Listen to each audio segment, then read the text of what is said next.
இன்னும் சாம்பலாகி கொண்டிருக்கிறதா மணிப்பூர்? நூற்றுக்கணக்கான தேவாலயங்கள் எரிப்பு, 60,000க்கும் மேற்பட்ட மக்கள் இடம்பெயர்வு, 200க்கும் மேற்பட்ட உயிரிழப்புகள். இதுதான் கடந்த 2023 மே மாதத்திலிருந்து இன்று வரை மணிப்பூரின் அவலநிலை.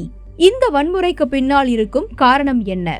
மணிப்பூரில் பெரும்பான்மையாக வாழும் மைத்தேய சமூகத்திற்கும் கிறிஸ்துவ பழங்குடியின குக்கிஜோ சமூகத்திற்கும் இடையே நில உரிமை, அரசியல் அதிகாரம் மற்றும் பழங்குடியின இடஒதுக்கீடு ஆகிய பிரச்சனைகளால் இந்த இன மோதல் வன்முறையாக வெடித்தது.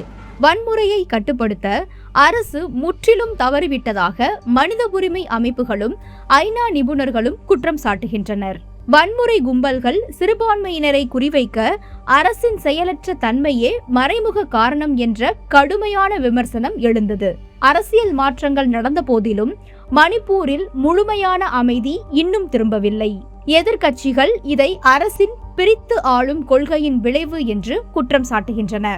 சமூகங்களுக்கு இடையே ஆரம்பத்திலேயே சமாதான பேச்சுவார்த்தை நடத்த அரசு தவறியதும், பாதுகாப்பு படையினரால் வன்முறையை முற்றிலுமாக ஒடுக்க முடியாமல் போனதுமே அரசு தவறவிட்ட இடங்கள். மறுபுறம் தேவாலய தலைவர்களும் மனித உரிமை அமைப்புகளும் தொடர்ந்து குரல் எழுப்பி சர்வதேச கவனத்தை ஈர்த்த போதிலும் களத்தில் உள்ள மக்களுக்கு இன்னும் முழுமையான நீதியும் பாதுகாப்பும் கிடைக்கவில்லை. பல ஆண்டுகளாக ஆயிரக்கணக்கான மக்கள் இன்னும் நிவாரண முகாம்களிலேயே அகதிகளாக வாழும் அவலம் தொடர்கிறது. மணிப்பூரின் இந்த இக்கட்டான சூழ்நிலையில் அங்கு மீண்டும் சமாதானம் நிலைநாட்டப்பட வேண்டும் என்பதே ஒட்டுமொத்த கிறிஸ்தவ சமூகத்தின் பிரார்த்தனையாக உள்ளது.